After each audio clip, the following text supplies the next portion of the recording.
I think I've had like one job in my life. I'll just say I had this retail job, 3 months, hated it.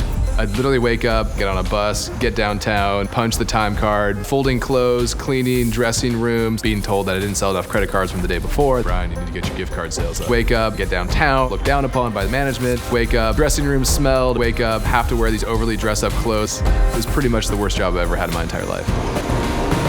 And what do your Mondays look like now?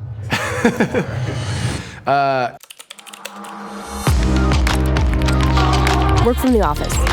Work from home. Work from anywhere. This is the future of work. With nearly half of employees now working remote, it's key for brands to foster authentic connection in our digital world. There is no roadmap, but some are headed in the right direction.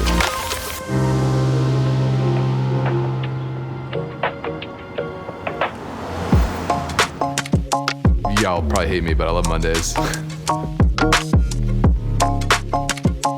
I've set it up so like all my favorite meetings are on Mondays because I like jumping back into it. What up? How are you? Nice sweater. It's a chance to like reconnect with the team. Thanks for removing it. We hate stacking. Productivity, creative time.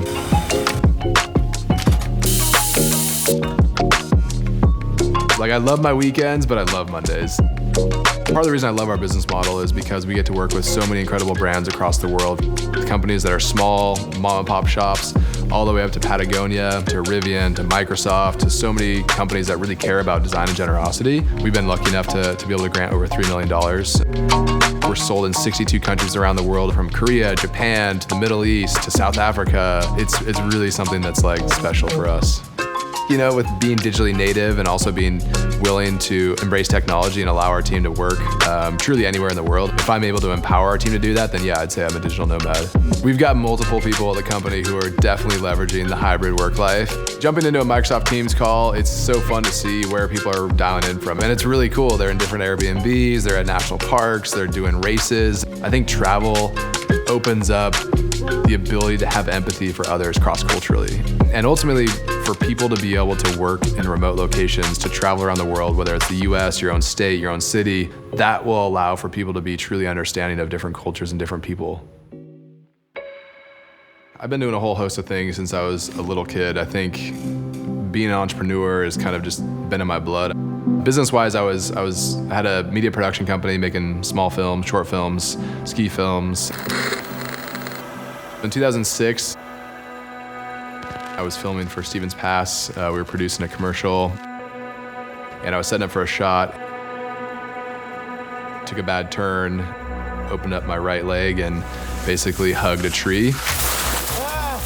Snapped my femur right in half. You can see my leg kind of off to the right, and if you break your femur, you can hit your femoral artery. Essentially, you can bleed to death in about 15 minutes. And so it was, you know, as scary as it was, I kind of had this like moan of stillness. You know, the first thing I thought about was, if I died, what would people say about me? And I realized in that moment, nobody would have gotten up and said, Bryan cared about his community, he donated his time, his resources, none of that. Really, that moment was kind of a catalytic moment for me to kind of change how I viewed the world, how I viewed myself. And this idea of merging business and philanthropy was really what came to mind.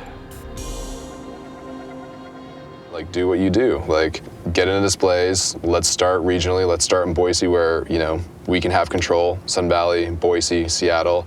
And then from there, West Coast, California. In 2009, you know, I was always kind of keeping my head on a swivel, looking at stuff. I was always curious.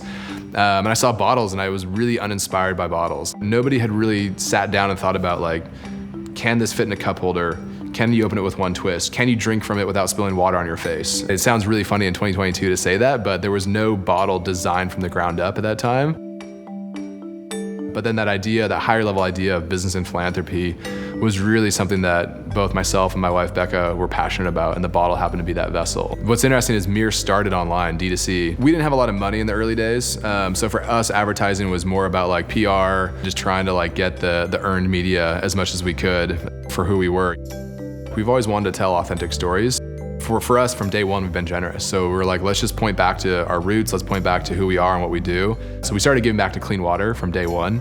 For us, it was a commitment that we wanted to give on revenue and not profitability. We felt like it was dishonest to like say a number, and if you're not profitable, then you're giving no money. And I think that's unique in the sense that it took us 5 years to become truly profitable. And so there were years where it was like, what are we doing? You know, we're giving money away and we're not putting any into our own pockets. You know, looking back over 12 years, being able to grant $3 million, we feel like is a huge accomplishment. So really for us, generosity was baked into the bottle from day one.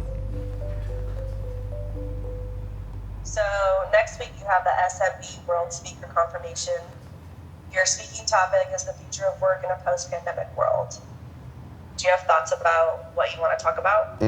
Probably more around building trust throughout the organization versus just being. I think adaptability has always been kind of at the core of MiiR. We've never been prescriptive about like, you have to be in the office Monday through Friday, 9 to 5. We've kind of always had the philosophy of like, just get the work done.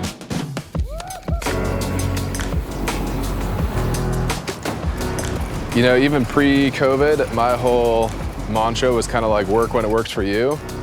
So we don't really like work Monday through Friday, 8 to 5. It's kind of like work when you need to get the work done. It's kind of a mindset from day one, but I'd say now more than ever, there's like this permission for people to be remote and to travel to somewhere where, hey, you're gonna go do a race on the weekend and maybe you wanna fly back on Monday because it's cheaper and you work remote on Monday. We're in this new world where people wanna be trusted, and so we're handing the trust to the employee.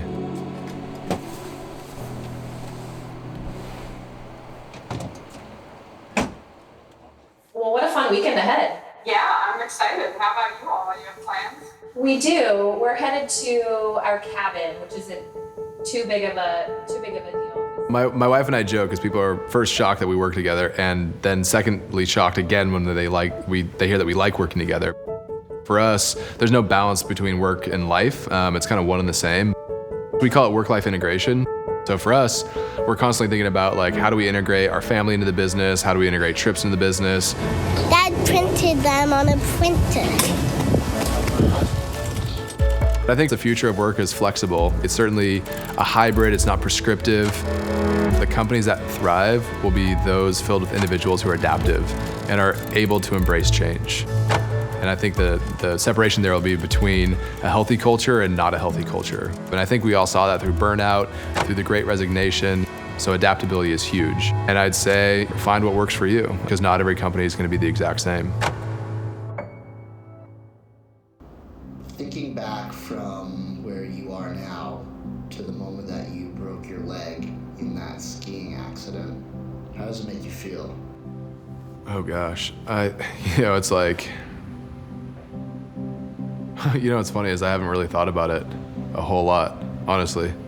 I haven't thought a lot about, people ask about the accident and it's like been impactful, but I haven't spent a lot of time thinking about the transformation. I think thinking about like the last, 15 years to who I am now, like if I were to hit a tree and to not make it, I think if I had 10 minutes to reflect on my life, I think I'd be pretty darn proud of the progress I made, but certainly bummed out of not being able to partake in the future of what we have planned.